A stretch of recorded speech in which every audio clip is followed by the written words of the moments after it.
ሃሌሉያ አሜን። እግዚአብሔር ዛሬ ደግሞ ይሄ ከኮንፊውዥን ነፃ የሚያወጣቸው ሰዎች አሉ። ከግራ መጋባት ነፃ የሚያወጣቸው ሰዎች አሉ። በተለይ የማንነት ጥያቄ ያለባቸው ሰዎች ከቤተሰብ ጋር በተገናኘ፣ ከውልደት ጋር በተገናኘ፣ ከአገልግሎት ጋር በተገናኘ፣ ከተለያየ ነገር ጋር በተገናኘ ከራሳቸው ጋር እየተጣሉ ያሉ ሰዎች ዛሬ እግዚአብሔር ይፈታቸዋል። እግዚአብሔር ቃልን ልኮላቸዋል። ቃልን ልኮላቸዋል። ብዙ ጊዜ አፖስትል የሚለው ቃል አለ፣ የተላከ ቃል ይፈውሳል ሲል ከሱ ነው የሰማሁትና መጽሐፍ ቅዱስ ይኸውላችሁ ቃል ሁሉ እንደሚፈውስ ኖሮ ያነበበ ሁሉ ይፈውስ ነበር። መጽሐፍ ቅዱስ የሚለው ግን ቃሉን ላከ ይላል። ያልተላከ ቃል አይሰራም። የተላከ ቃል ደግሞ ባዶ አይደለም። የተላከ ቃል ባዶ አይደለም። እግዚአብሔር ቃሉን ዛሬ ላከ፣ ፈወሳችሁ። እግዚአብሔር ዛሬ ቃሉን ላከ፣ ካላችሁበት ከየትኛው መከራ አወጣችሁ። ኢየሱስ ጌታ ነው። በዘመናችሁ ሙሉ የተረጋጋ ሀብታም ሆናችሁ ትኖራላችሁ። ባለጠጋ ሆናችሁ ትኖራላችሁ። ጤነኛ ሆናችሁ ትኖራላችሁ።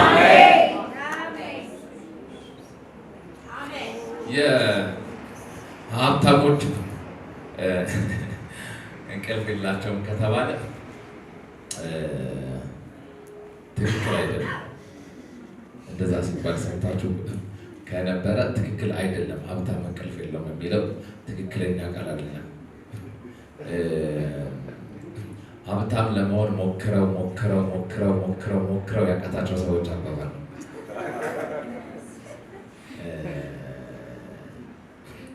የእግዚአብሔር በረከት ይላል ባለጠጋ ታደርጋለች እና ሐዘን፣ መከራ፣ ጭንቀት የለባትም አይጨምርባትም። እኛ የምናምነው የባለጠግነት አይነት አለ ከእግዚአብሔር የመነጨ። አሜን ሃሌሉያ። እና ምን ነው እንደዚህ ነው። ስንተኛ እተኛለሁ እግዚአብሔር ደግፎኛል እና ተነሳው ነቃለሁ አይደለም። ስንኖር ስንተኛ ደጋፊ ያለው ሃሌሉያ። እግዚአብሔር በቃሉ ድንቀኛ ነገር ህይወታችሁ ላይ ያንጎዳጉዳል። አንድ አዲስ ነገር ህይወታችሁ ላይ ይሆናል። የሆነ ግራ መጋባት ግን ከዘመናችሁ ላይ ይነሳል። ስለ ራሳችሁ ከእግዚአብሔር ድምፅ ከእግዚአብሔር ቃል ሰንቃችሁ ትወጣላችሁ። ማንም የአይምሮ ግራ መጋባት፣ የአይምሮ ስቃይ፣ የአይምሮ ጭንቀት ፈጽሞ ህይወቱ ላይ አይቀጥልም። እስኪ አንድ የእግዚአብሔር ቃል እናንብብ። ዮሐንስ ወንጌል ምዕራፍ 1 ዮሐንስ ወንጌል ምዕራፍ 1 ከቁጥር 19 ጀምሮ በጌታ በኢየሱስ ስም አነባለሁ። አይሁድ ማንነቱን እንዲጠይቁት ካህናትንና ሌዋውያንን ከኢየሩሳሌም ወደ እርሱ ሲልኩ ዮሐንስ የሰጠው ምስክርነት ነበር። ከመመስከርም ወደ ኋላ አላለም። እኔ ክርስቶስ አይደለሁም ብሎ በግልጽ መሰከረ። እነርሱም ታዲያ አንተ ማን ነህ? ኤልያስ ነህ ብለው ጠየቁት። እርሱም አይደለሁም አለ። እነርሱም ታዲያ ነብዩ ነህ አሉት። እርሱም አይደለሁም ሲል መለሰ። በመጨረሻም እንግዲያስ ማን ነህ? ለላኩን ሰዎች መልስ እንድንሰጥ ስለ ራስህ ምን ትላለህ አሉት ይላል። እቀጥላለሁ ግን አሁን እዚህ ጋር ላውቅ።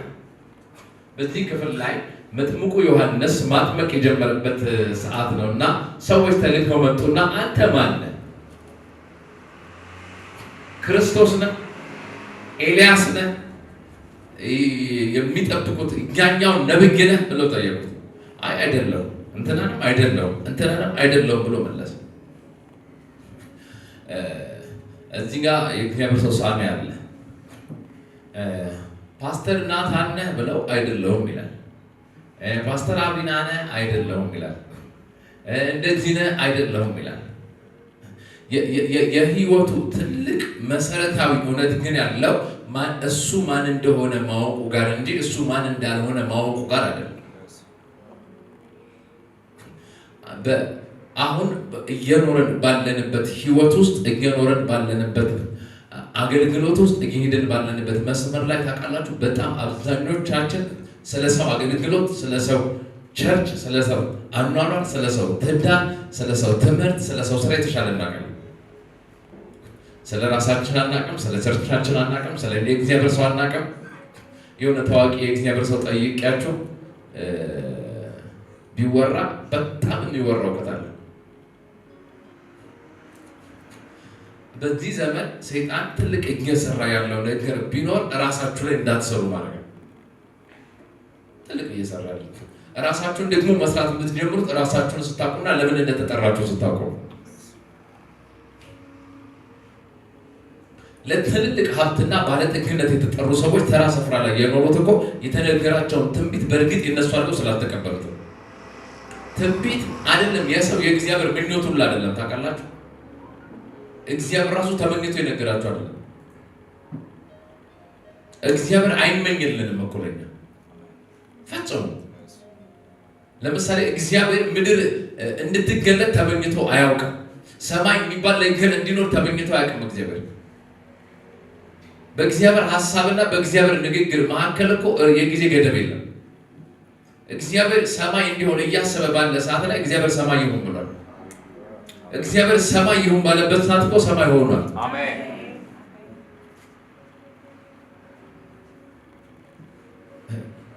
ታውቃላችሁ፣ በወንጌል ያመንነው የሃይማኖት ግራ መጋባት አግኝተውን አይደለም። ሌሎቻችሁ ስለ ነጋት በጣም እየተጨነቃችሁ ያላችሁ ሰዎች እግዚአብሔር አሁን እናንተ ስለሆናችሁት ነገር ሊነግራችሁና ሊያወራችሁ ፈልግ። ስለአሁናችሁ ያሳስባል። ስለአሁናችሁ ያሳስባል እግዚአብሔር። ለምን መሰላችሁ ይሄንን ያልኳችሁ? በአገልግሎቴ በእኔም አገልግሎት በአፖስትልም አገልግሎት አይቻለሁ። ለአፖስትልም እያልኩት ነበር። አፖስትል እኔ አሁን የገባኝ አብዛኛው ሰው ትንቢት እንደማይፈጸምለት ነው እያልኩት ነበር። ችግሩ ምን እንደሆነ ታውቃላችሁ? ስለ ነገ ተስፋ ማድረግ ላይ ጎበዝ ነን። ዛሬም ደግሞ በመሸወድም ደግሞ ጎበዝ ነን። ዛሬም እየተሸወድን መተን ዛሬ ስናመልክ ራሱ ስለ ነገ የሚነገረንን እግዚአብሔር እንጂ አሁን ማን እንደሆነን እንኳን አናውቅም። አሁን የታየልን ህይወት ዛሬ እንድንኖረው የታየልንን ህይወት የወደፊት አድርገን እየኖርን እኮ እየተሸወድን። የሚገርማችሁ የታየልን ሀብትና ባለጠግነት የ2020 እና የ2019 የ2025 እኮ አይደለም። እግዚአብሔር በዚህ ዓመት ያበለጽጋቸዋል። አሜን። አሜን በሉ። አሜን። ባለፈው መንገድ ላይ እዚህም እያልኳችሁ ነበረ። አንድ ወንድም አግኝቼ እግዚአብሔር ሚሊዮነር ያደርጋል የሚል ትንቢት የነገርኩት ጊዜ አምኜ ነበር እኮ ላይ ግን ወደፊት ነበር የመሰለኝ። ከዛ ከወር ምናምን በኋላ በሚሊየንስ በሮች ተከፈቱልኝና አሁን ሚሊዮነር ነኝ ያለ። ታውቃላችሁ ሕዝቅኤል ላይ እንዲህ የሚል ቃል አለ። የመጀመሪያ ጊዜ አንድ መንፈሳዊ ልጅ ስትሰብኩ ነው የሰማሁት። ቃሉ ለመጀመሪያ ጊዜ የሰማሁት ቸርች ውስጥ። እንደዚህ ማለትን እሽራለሁ ይላል ክፍሉ ላይ።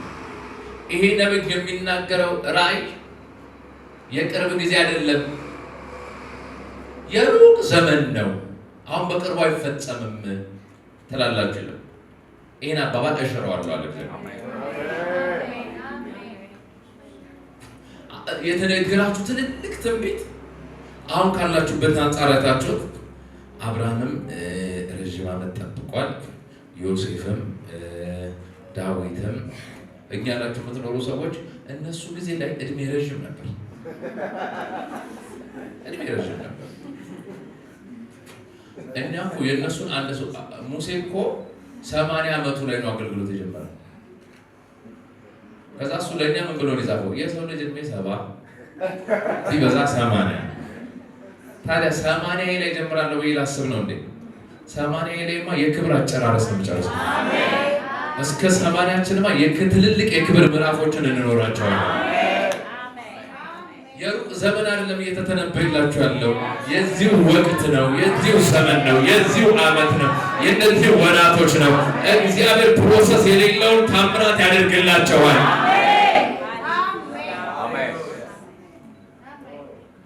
የሰማችኋቸው ትንቢቶች ላይ ዛሬ መንቃት ይሆናል።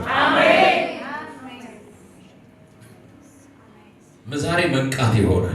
በኢየሱስም መንቃት ይሆናል። እሺ ለላኩን ሰዎች ማን ብለን እንንገራቸው? አንተ ታዲያ ማን ነህ ሲሉት ዮሐንስ አሁን ትክክለኛ ጠይቃቸዋል። ክርስቶስ ነው ወይ ኤልያስ ነው ወይ እንደዚህ ነው ወይ ለሚለው አይደለሁም እያለ ነበር። ማነሽ ሲሉት እሺ ልመለስላችሁ በትንቢተ ኢሳይያስ ላይ ወይ ነብዩ ኢሳይያስ ላይ እንደተናገረው አለ። ታውቃላችሁ ኢሳይያስ የተናገረውን ማንነቱን ነው ዲስከቨር ያደረገው እንደ ዮሐንስ። እኔ የዘካርያስ ልጅ ነኝ አላለ። እኔ የእንትን ቸርች አባል ነኝ አይደለም ያለ። ስለ እርሱ የእግዚአብሔር ቃል ላይ የተጻፈ ነበር። የተናገረው እንደዚህ ተብሎ ተጽፏል ብሎ ኢየሱስ አይደለም እያልኳቸው አሉት ዮሐንስ ነው። እንደዚህ ተብሎ እኮ ተጽፏል ስለኔ ብሎ ይኸውላችሁ አንድ ነገር እርግጠኛ የምትሆኑበትን የህይወት ስራ ዛሬ ትቀበላላችሁ። አሜን አሜን። ከዛ በኋላ በምንም ሁኔታ ውስጥ ፍላክቹዌት አታረጉ። አሜን። ይኸውላችሁ የዚህ ሀገር ኢኮኖሚ በጣም ፍላክቹዌት ያደርጋል፣ ከፍ ይላል፣ ዝቅ ይላል። ዶላር ይሄን ያህል ወጣ፣ ከዚህ ያህል። አሜሪካ ራሱ ኢኮኖሚዋን ከፍ ይላል፣ ዝቅ ይላል።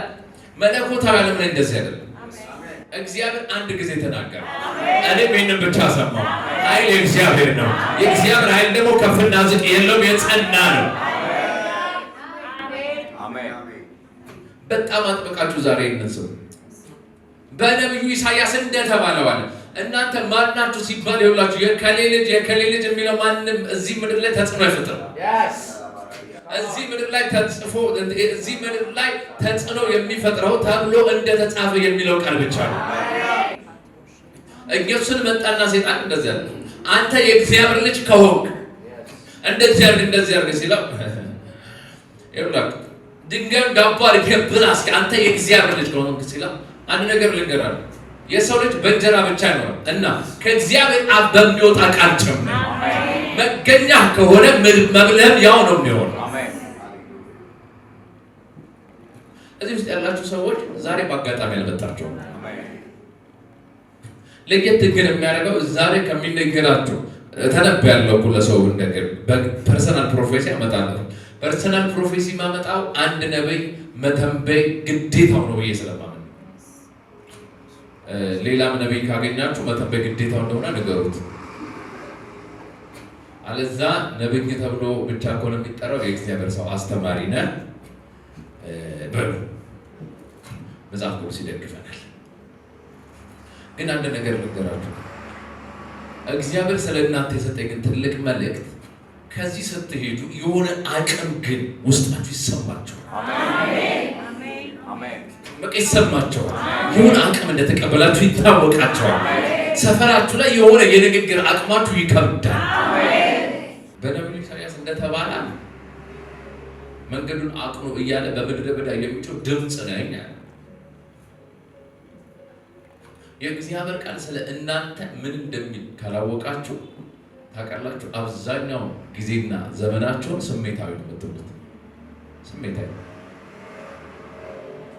የሰርግ ቀን፣ የልደት ቀን፣ የምርቃት ቀን፣ የደስታችሁ ቀን ይታወቃል። በቃ ከዛ በኋላ የውስን የሆኑ የደስታ ቀኖች ይኖሯችኋል። ከነዛ ቀኖች ውጭ አትደሰቱ። ለምን? ለህልማችሁ ለተጠራችሁለትም ጥሪ ስለማትኖሩ። እስኪ ለተጠራለት ጥሪ የሚኖር ሰው እዩ።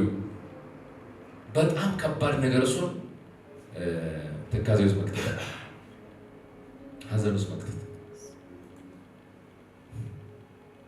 በየፊርማታው የሚከፋችሁ እኮ ውስጣችሁን ቼክ ብታደርጉት ለተጠራችሁለት ጥሪ እየኖራችሁ እንዳልሆነ ይታወቃችኋል።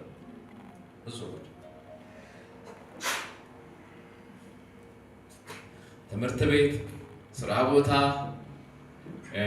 ቸርች ውስጥ፣ ትዳር ውስጥ ያሉ መከፋቶች፣ ቅሬታዎች ምናምን ሰው በሚያደርግብን ነገር እየተፈጠሩ አይደሉም።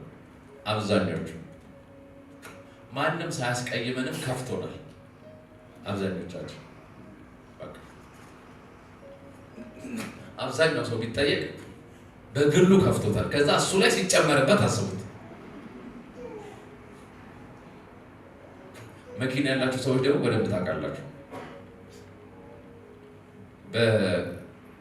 ከቤት እስከ የት ድረስ እየተጨቃጨቃችሁ እና ከሌላ ሹፌር ጋር እየጣላችሁ እንደምትመጡ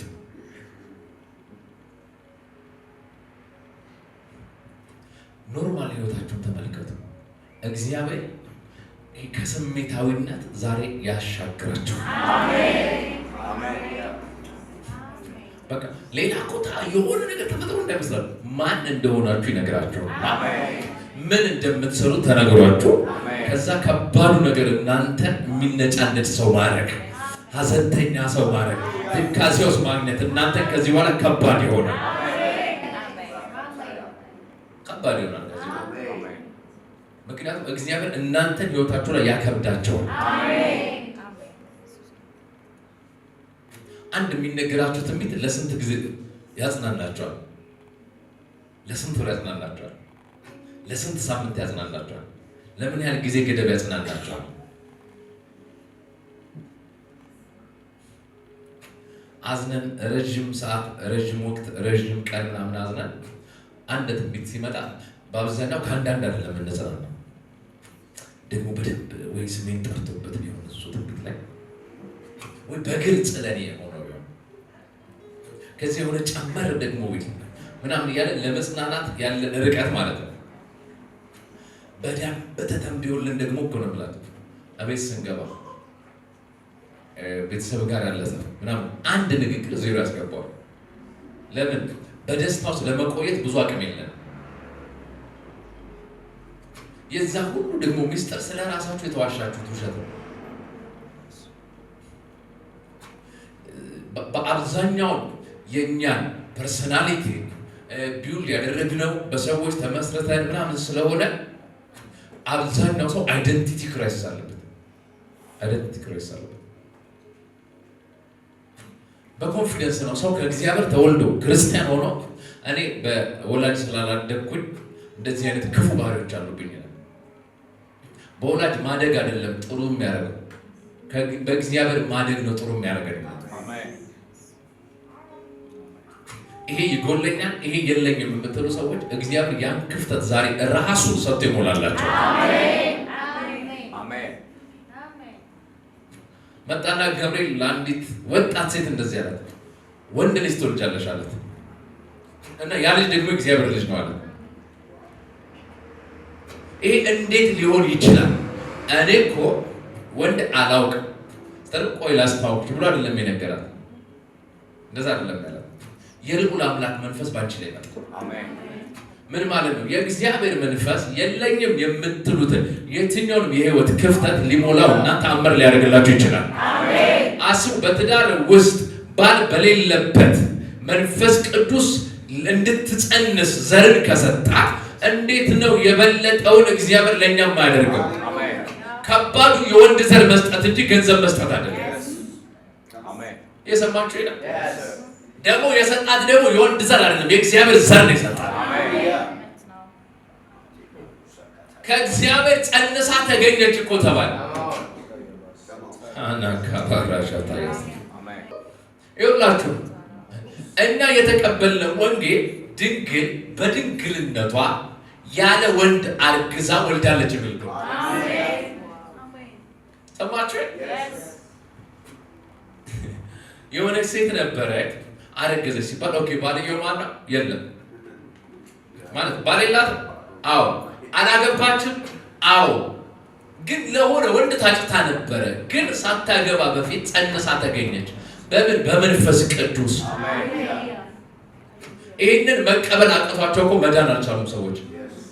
እኔና እናንተ እኮ ይህንን ቀሎን እንድንቀበል ያደረገን በእሷ ላይ የወረደው የእግዚአብሔር መንፈስ፣ እሷ እንድትጸንስ ያደረገው እኔ እንዳምን አድርጎኛል። አሁን እኛ ከእግዚአብሔር ተወልደናል። መንፈስ ቅዱስ ማርያም ጋር ከእግዚአብሔር እንድትጸንስ አደረገ። መንፈስ ቅዱስ እኛ ጋር ደግሞ ከእግዚአብሔር እንድንወለድ አደረገ። አሜን። ይሄን ነው ይሁን። አሜን። በጣም ትልቅ ነገር ማርያም ከእግዚአብሔር ጸንሳ ከእግዚአብሔር አልተወለደችም ነበር። ማርያም ከእግዚአብሔር ጸንሳ የእግዚአብሔር ልጅ አልነበረችም። ለምን? ወንጌል አልተሰራም ነበር። ወንጌል ታውቃላችሁ መሰበክ የጀመረው ወንጌል ከተሰራ በኋላ ነው። ወንጌል ደግሞ የተሰራው መስቀል ላይ። ወንጌል ስርጭት የተጀመረ እንዳይመስላችሁ። የተቀበልነው መንፈስ ቅዱስ ጴንጤ አይደለም ያደረገው፣ የእውነት ነው። የጴንጤቆስጤ ቀን የወረደው። እኛን ግን ያደረገን የእግዚአብሔር ልጅ ነው።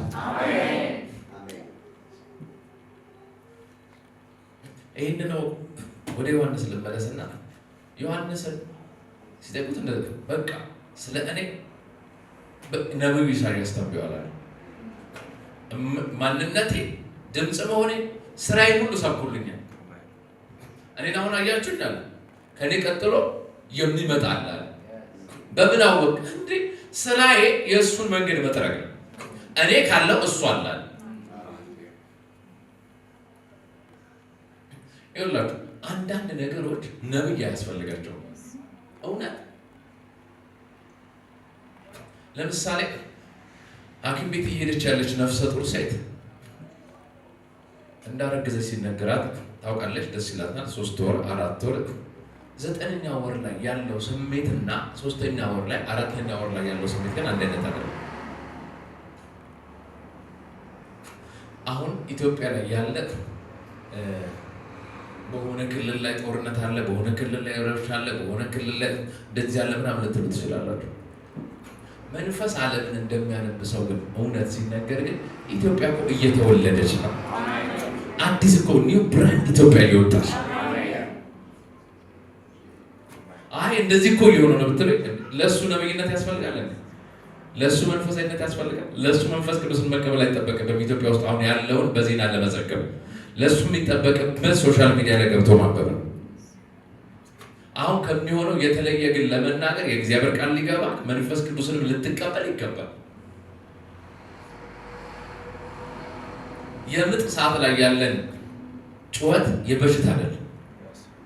ይስማችሁ፣ የምጥ ሰዓት ላይ ያለ ጩኸት፣ የምጥ ሰዓት ላይ ያለ ኢትዮጵያ አሁን የምጥ ሰዓቷ ላይ ነች እንጂ የመከራ ሰዓቷ ላይ አይደለችም።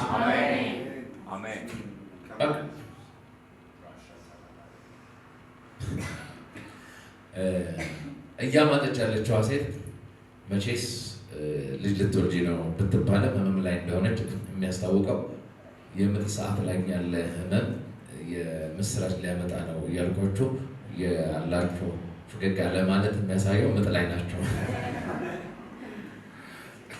ግን መጽሐፍ ቅዱስ ምንድን ነው የሚለው? ወዲያውኑ ትረሳዋለች። ማለት እንትን ብሄርና እንትን ብሄር ተጣልተው እንደነበረ ልጆቻችን እኮ ወደፊት አያውቁም። አሜን አትሉ? አያውቁም ወደፊት። ሩዋንዳ ላይ መታሰቢያ እኮ የለውም የሁለት ብሄር ግጭት። አሁን እኮ ንጹዋ ከተማ አፍሪካ ውስጥ ተብሎ ሩዋንዳ ትባላለች። የዛኔ ግን በቆሻሻ ሳይሆን በደም የጨቀየች ነበረች።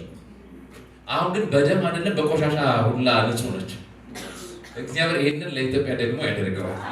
ደግሞ እያደረገው ነው። የሚሆነውን አይደለም የምንናገረው፣ የምናየው የምንናገረው። ልባችሁ በጸጋ ቢጸና መልካም ይላል እግዚአብሔር። እንግዲህ የእግዚአብሔር ቃል የሚያሷሽ ይመስላል፣ ግን ከእሱ ጋር በተገናኘ ይህንንም ቃል ልጨምርላችሁ።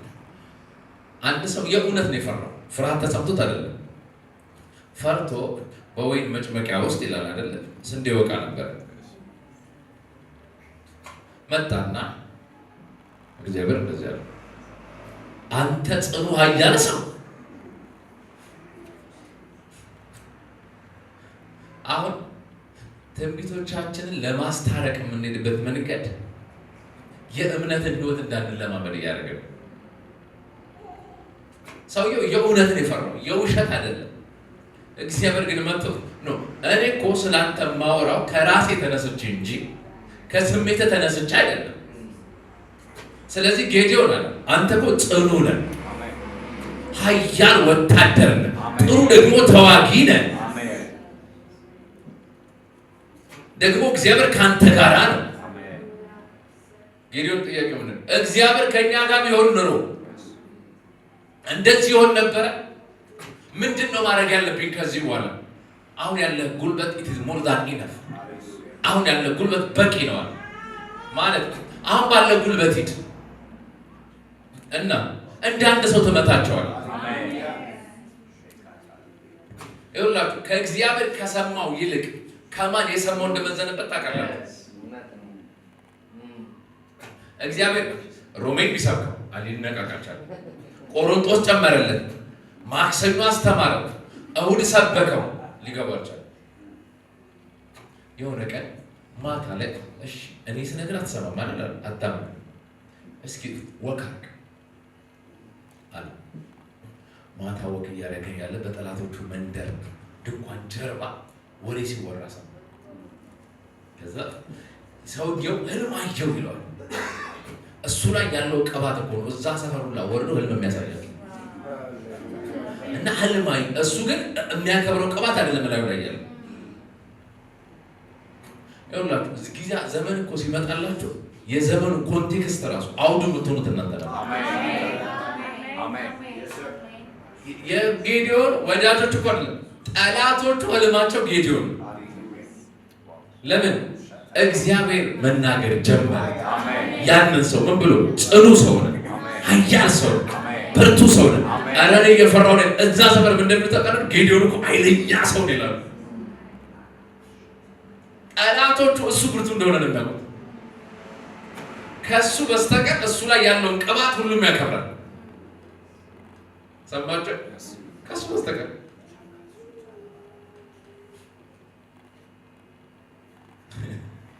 ከዛ በኋላ ሲሰማ ህልሙ እንደዚህ ነው። የሆነች እንጎቻ ከዛ ሰፈር የተንከባለለች መጣችና የኛን ድንኳን መታችሁ ምናምን ሲለው ያኛው ደግሞ አሁንም ጌዲዮን ላይ ያለው ቅባት የትርጉም መንፈስ ደግሞ ዛሬ ወረደበት። እነዛ ምንም ቅባት አይሰራባቸውም ማለት የጠላቶች ጎናቸው። ዮሴፍ እኮ እስር ቤት ከገባ ህልም ታለማለህ። ህልም ታለማለህ። እሱ ላይ ያለ ቅባት ነው የሚያሳልምህ ራሱ እና ምክንያቱም እሱ ነገ የሚፈታበት ዛሬ የምታየው ህልም ነዋ። ስለዚህ ለዛሬው ለሳምንት እሱ ለሚፈታበት ዛሬ ያሳልምሃል።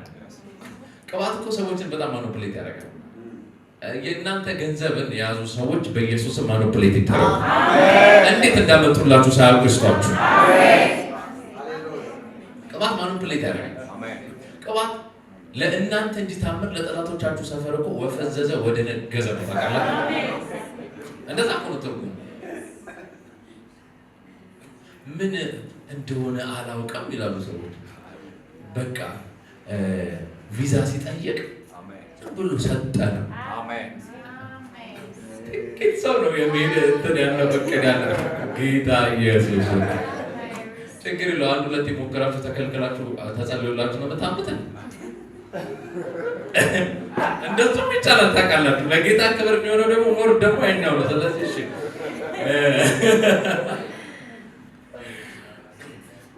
ልክ ያኛው ህልሙን ሲተረጉም እንዳለ ሰምታችኋል እንዴ አለ። ይሄ ጎቻዋል ከጌዲዮን ሰራዊት በስተቀር የማን ሊሆን ይችላል? እናንተ እንኳን አልገባችሁ እንጂ በዙሪያችሁ ያለ ሁኔታ ራሱ እየመሰከረ ነው። እየመጣች ነው እኮ ያለ እየመጣ ነው እኮ ያለ እግዚአብሔር ቃል የሰራበት ነው እኮ ያለ ሊገለጥ ነው እኮ እየተባለ ነው። እናንተ ናችሁ የመራችሁት። እኔ እንደዚህ ነኝ፣ እኔ እንደዚህ ነኝ፣ እኔ እንደዚህ ነኝ እያላችሁ ዙሪያችሁ ላይ ያለው ወሬ ተቀይሯል። በዚህ ዓመት ሲዝን እንደመጣለት ያስታውቃል እያሉ ነው። በተለየ ቃል ሊገለጥ ነው እያሉ ነው። እግዚአብሔር እናንተ ላይ ስራ እንደጀመረ ነው። እግዚአብሔር በእናንተ ላይ ፕሮግራም እንዳለው ነው። ትንሽ እንዳልሆናችሁ ነው። ፈሪ እንዳልሆናችሁ ነው። እግዚአብሔር መጽሐፍ ቅዱስ ስታነቡ መጽሐፍ ቅዱስ ላይ እግዚአብሔርን ሰይጣን አስቸግሮት አያውቅም። እግዚአብሔርን ፈርዖን አስቸግሮት አያውቅም። እንደውም ስለ ፈርዖን ምንድን ነው ያለው? ኃይሌ ይገለጥ ዘንድ አስነሳው ቃል። አስሙ ኃይሉ እኮ የእግዚአብሔር ኃይል እኮ የሚሰራው በሙሴ በኩል ነው። እግዚአብሔር ለኃይል መገለጥ ያስነሳው ፈርዖንን ነው። ለምን ደጋግሞ ሊመታው ሰማችሁ? እግዚአብሔር በአንድ ምት ሊጥለው የቻለ ማለት ነው። ይመታውና ፈርዖን ሊወድቅ ሲል ከኋላ ደግሞ ተረስተረስተ ይህም ብቻማ አይደለም ለህዝብ የማደርገው ታዲያ ደጋግሞ ይመታናቸው ነበር።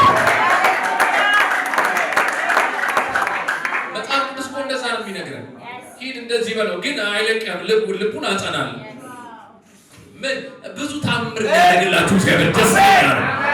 እግዚአብሔር ብዙ ታምር ያደርግላችሁ። ቀጣይ ዘመናችሁ ላይ ብዙ ተግዳሮት አይታየንም። ብዙ ፈርዖን አይታየንም። ብዙ ተአምር ግን ይታየናል። ብዙ የእግዚአብሔር እጅ ይታየናል። ብዙ ድንቆች ይታየናል። ብዙ ፈውስ ይታየናል። ብዙ ገንዘብ ይታየናል። ብዙ ኃይል ይታየናል።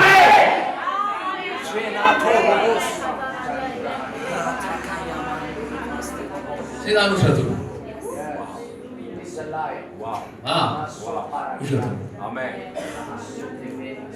የሆነ ነገሩ ነው። ከዛ አለቅም ይላል። ከዛ አለቅም ይላል። ስለፈለጋና አይደለም የሚለቀው።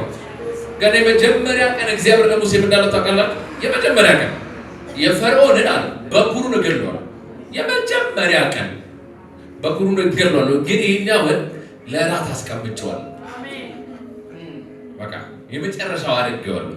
ከአንዳንድ በኩር የሚገልበት ከአንዳንድ ውጡ ሊልኮ 400 ዓመት አሰቃይቷቸው በአንድ ተአምርና በአንድ መቅሰፍትማ አይደለም የሚያዩ።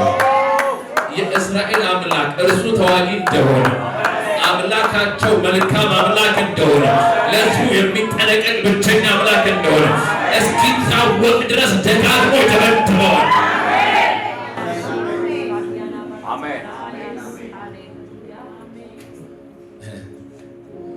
መጣና ሙሴ እግዚአብሔር እንደዚህ ይላል ለፈርዖን ያመልከኝ ዘንድ ሕዝቤን ልቀቅ ሲለው ማ የሁሉ ዓመት የተገዛ ሕዝብ ባሪያውን ሕዝብ አምላክ አለ። የሁሉ ዓመት ሲገዛ ዝም ያለ አውቀው ዘንድ እግዚአብሔር ማን ነው አለ። ይህ ሁሉ ዓመት ጸጥ ያላቸው እግዚአብሔር ዝም ብሏል ማለት ዝም ብሎ ያልቃል ማለት አይደለም። ኢየሱስ ጌታ እንደዚህ አያልቅም። ግድ የላችሁ የምስራች ልንገራችሁ። አሁን ባላችሁበት እንደዚህም አያልቅም። እንደዚህ አያልቅም። እንደዚህ አይደለም ሕይወታችሁ ላይ የተነገረው። ጮክ ብላችሁ እንደዚህ አያልቅም።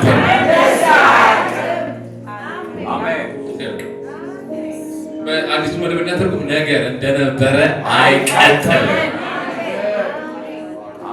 እንደዚህ ያልቅ እለቀው ዘንድ እስራኤል ምንድን ነው አለ። ደስ ይላል። በቃ ሙሴ ከዚያ በኋላ እኮ ሲሄድ ምን አምኖ እንደው ታውቃለህ? በቃ እግዚአብሔር ራሱን ያስተዋውቃል። አላውቀውም ማለት እግዚአብሔር ጥቅስ አይደለም የሚነግርህ ከዚህ በኋላ ጥቅስ አይደለም የሚነግርህ። አምላካችንም ራሱን ይገልጣል። እውነት ራሱን ይገልጣል። ራሱን ይገልጣል። ራሱን ይገልጣል። ራሱን ይገልጣል።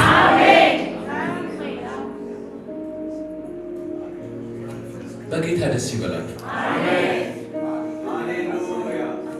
10 ታምራት ምናምን ተደርጎ ባህሩን ሊሻገሩ ሲሉ በጣም ተች የሚያደርገኝ ቀን በኩር ሁሉ መጡ። በሌሊት መጡ ውጡልን ብለው ከጨቀጨቋቸው በኋላ ህዝቡ ደስ ብሎት ባህር ሊሻገር ሲል ባህሩ ጋር ሲደርስ እግዚአብሔር መጣና አሁን አልከፍለውም ማለት እና አልበቃኝም።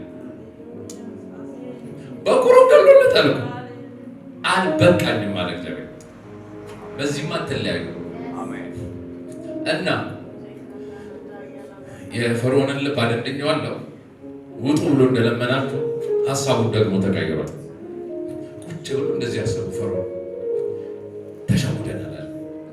እንዴት ህዝቡን ለሕፃን እንዲወጣ እንፈቅድለታለን? እና ባሪያ አይኖርንም ከዚህ በኋላ ታውቃላችሁ። እስራኤላውያን ከወጡ በኋላ ግብፅ ውስጥ ጌታ ባሪያም ግብፃዊ በቃ የለም እኮ አንድም ባሪያ አልቀረላቸውም። ግን የሚገርም ግን ቃል ይናገራል እግዚአብሔር እንደዚህ ያለ ክብር አገኝ ዘንድ የመጨረሻ የምፈልጋት ክብር አለች አለ። የመጀመሪያ ቀን የተናገራት አውቀው ዘንድ ማን ነው? እግዚአብሔር። እለቀው ዘንድ እስራኤል ምንድን ነው ብለህ መለያያችን አለ። እሱን ቃል አስታውሸው። ልክ ባህር ተከፍሎ እስራኤላውያን ሲሻገሩና ግብፃውያን ሲገቡ እንደምታውቃላችሁ የምወደው ቃል እግዚአብሔር በደመና ላይ ሆኖ ተመለከታቸው። እነዛ ሰረገላ ላይ ሆኖ ህዝቡን ወደታች ያሉ፣ እግዚአብሔር በደመና ላይ ሆኖ ደግሞ ሰረገላ ላይ ተቀመጡት ነው ያለ። ከዛ እግዚአብሔር እንደዛ አለ። ሪሞቱን አነሳና እግዚአብሔር ፖዝ አደረገው ሰረገላ። ከዛ ወደፊት በጣም ሲያቀታቸው እስራኤል ላይ መድረስ በቃ እንመለስ። እግዚአብሔር መመለስም አይቻልም ማለት አይቻልም። የማይነካ ነክታችኋል። ስለ ራሳችሁ ያላችሁ እውቀት ቀይሩ። ዝም ብሎ የተደባለቀ ህዝብ አይደላችሁ። ኢትዮጵያ ውስጥ እየኖራችሁ ነው እንጂ አምላካችሁ ኢትዮጵያዊ አይደለም።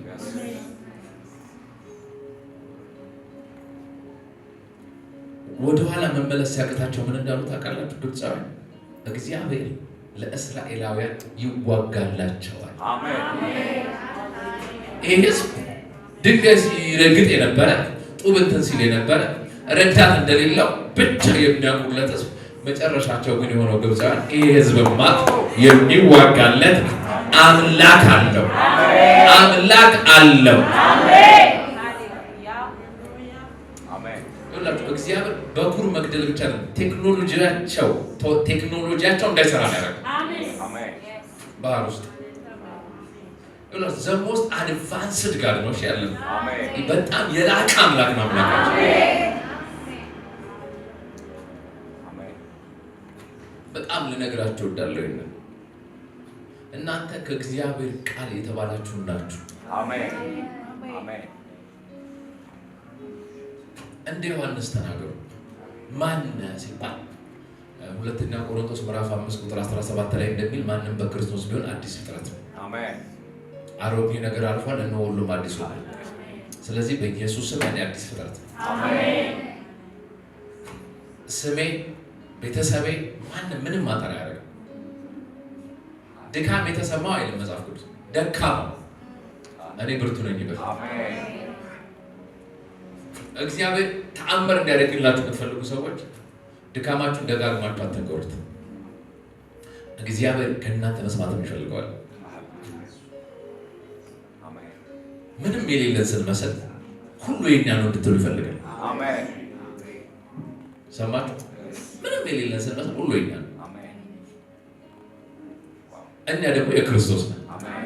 ክርስቶስ ደግሞ የአብ ነው። ክርስቶስ የአብ እንደሆነ እኔ የክርስቶስ ነኝ። እኔ የክርስቶስ እንደሆንኩ ነገሩ በእኔ ነው። በምን አይነት ተግዳሮት ውስጥ ያለፋችሁ እንዳለ የሚያውቀው እግዚአብሔር ነው። ግን ተግዳሮቱና ሁኔታው እናንተን እንዲተረጉም አትፍቀዱ። እናንተ ያን አይደላችሁ። ስለ እኔ ተተንብዮአል የሚለው ሰውዬ ምን እየበላ ነው ታውቃለህ? አንበጣ። ስለ እኔ ተተንብዮአል የሚለው ሰውዬ የሚለብሰው ልብስ የማይጠበቅ ልብስ። ማንነቱን የሚያጣሩት ሰዎች ማለት ከቤተ መቅደስ የመጡ ናቸው። የሚገራርም ልብስ የለበሱ የሚገራርም ምግብ የሚበሉ ሰዎች እኮ ናቸው። መጥቶ እንደዛ እየበላ ማለት ነው። አይሸማቀቅም ፊታቸው። ለምን? እሱ እንደተተነበየለት ነው የሚኖረው። በዘመናችሁ ተሳካላችሁ የሚባለው ትንቢታችሁን ስትኖሩ ነው። ለትልልቅ የአገልግሎት የመንፈሳዊ ዳይሜንሽኖች ፕሮፌሲ ያላቸው ሰዎች ድንገት ባለ የኑሮ የትዳር እንደዛ አይነት መጠላለፎች ውስጥ ገብታችሁ ከዛ በኋላ ወደ ትክክለኛው የጥሪያችሁ ዓላማ ውስጥ መምጣት ያቃታችሁ ሰዎች እግዚአብሔር ዛሬ ለእናንተ ድምጻት ዛሬ አንድ ብላችሁ ልትጀምሩ ከኔ ጋር ያልኳችሁ ጋር አደርሳችኋለሁ ይላችሁ። እግዚአብሔር ያላችሁ እዛው ጋር ያደርሳችኋል።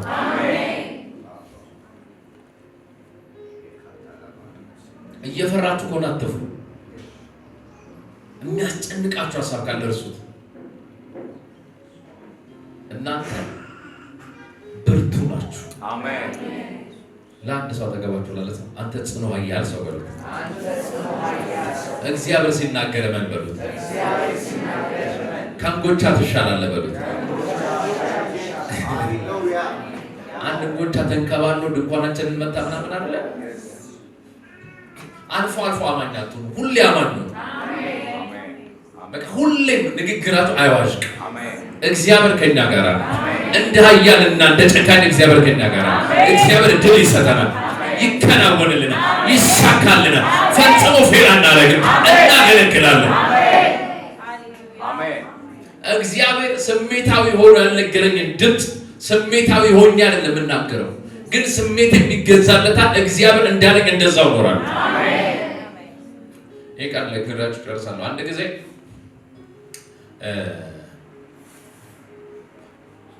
መጽሐፍ ቅዱስ እንደማወራችሁ አይነት ስቶሪ ነው የሚሆነው። አሁን እንደምላችሁ ሁለት ሰዎች ሙሴ 12 ሰው ነበር አይደል የላከው? ትዝ ይላችኋል? ሙሴ 12 ሰው ለሰለላ ላከ። ኢያሱ ስንት ሰው ነው የላከው?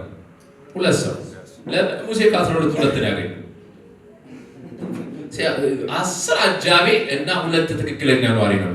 ስለዚህ ኢያሱ መጣና 2 ሰው ተወደው ምንም 10 ወሬ ወይ ተሸካሚ እንጂ ልብ አውራጅ ነው። ተሸክመው ከመጡት እነሱ ናቸው። ግን ልብ የሚያወርድ ቃል ነው ተሸክመው የመጡት እንጂ ወይን አይደለም ተሸክመው የመጡት። ግን 2ቱ ሰዎች ሲደርሱ ግንብ እኮ ምናምን በቃ አካብደው ጠላቶቻቸው እኮ እንደዛ አድርገዋል። ኢያሪኮን ዘግተውት ታውቃላችሁ። ገብተው ሊሰልሉ እኮ ነው የገቡት እነሱ። ምን ያህል የጦር መሳሪያ ያላቸው የጦር ስትራቴጂያቸው ምን አይነት ምናምን ነው ሰለለው። ሲደርሱ ግን ያገኙት ሴት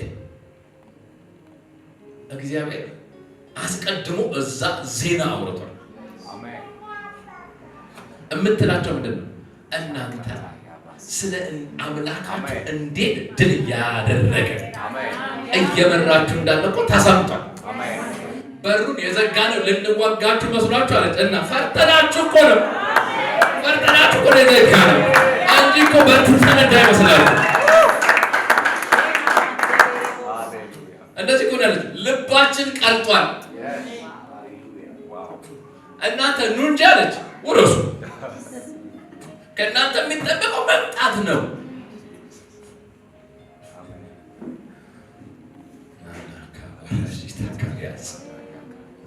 ቅዱሳን ልባችሁን አበርቱ።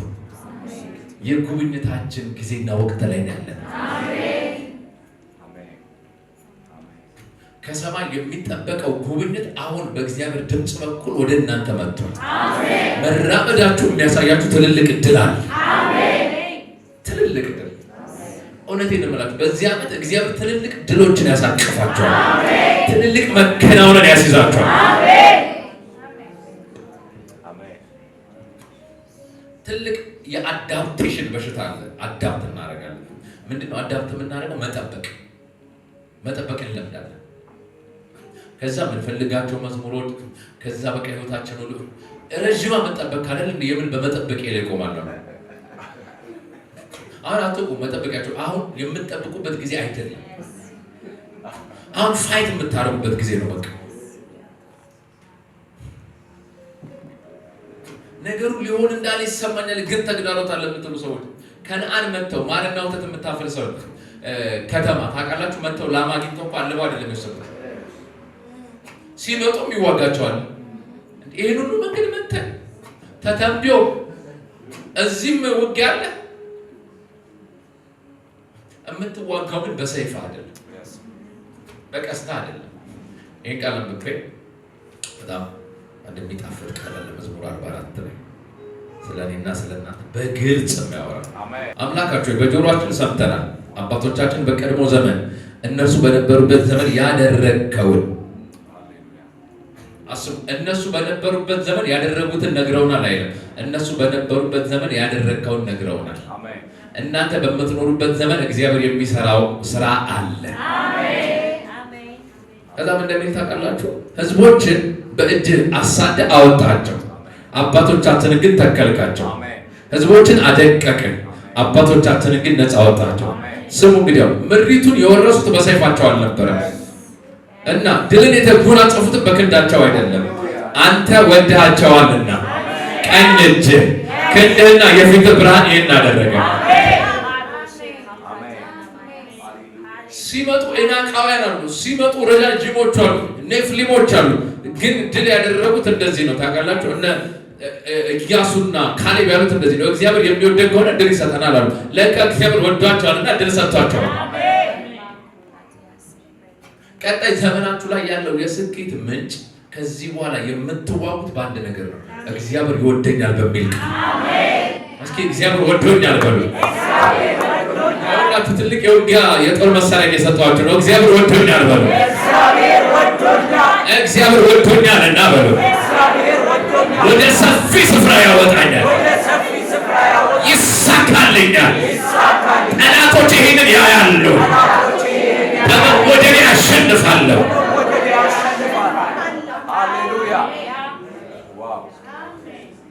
አሁን እኔ ሕያው ያለው ክርስቶስ ግን በእኔ ይኖራል። ከዛ ቀጥሎ ምንድን አሁን የምኖረው ኑሯል ራሱን አሳልፎ በሰጠኝና በወደደኝና ራሱን አሳልፎ በሰጠኝ በእርሱ ላይ ባለ እምነት ነው። አሁን የምንኖረው ህይወት በእግዚአብሔር ላይ ባለ እምነት ነው። በእግዚአብሔር ላይ ያለ እምነት ደግሞ እንደዚህ ይላል፣ አንተ ወደሃቸዋልና የፊት ብርሃን ክንድ የስኬታቸው ሚስጥር። ምን ባረግ ይሳካልኛል የምትሉ ሰዎች ምንም ማድረግ አይደለም የሚጠበቅባችሁ። እግዚአብሔር እንደሚወዳችሁ አስቡ። ለቢዝነሳችሁ የእግዚአብሔርን ፍቅር መኑት። ለትዳራችሁ የእግዚአብሔርን ፍቅር መኑት። ለነጋችሁ ለልጆቻችሁ የእግዚአብሔርን ፍቅር መኑት። ወዳቸዋልና ነው የሚለው በትልቁ።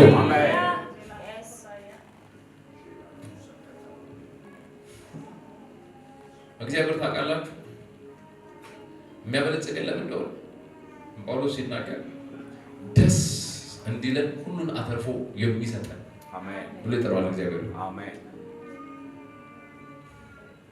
አሁን ገንዘብ ሳገኝ ምንድን ነው ማድረግ ያለብኝ?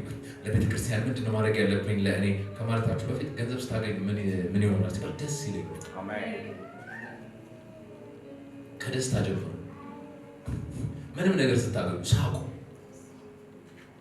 ሳቃችሁን እግዚአብሔር ይወደዋል። ስንት ስም ማውጣት እየቻለ አይደል እንደ እግዚአብሔር አብርሃም ቤት ይስሐቅ ብሎ ያወጣው ሳቅ እኮ ማለት ነው። መካንነት መሰበር የተጀመረው መጽሐፍ ቅዱስ ላይ በሳቅ ነው።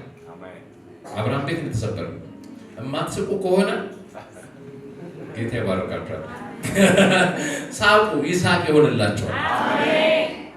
እግዚአብሔር ደግሞ ሳቁን እኮ ከእሱ ዓለም እንዳላመጣው የምታውቁት እኮ ሲስቁ አይቶ አይደለም። ሳቅሻል ስሙ እንደውም ይሳቁ ነው። እዛ እኮ ነው እግዚአብሔር እኮ ከሚያየው የተነበየው ወይም ደግሞ ከሚያየው ላይ ነገር ነው አንስቶ ያወራው። አኩርፈ ከእሱ ለምን ስም ይወጣላል?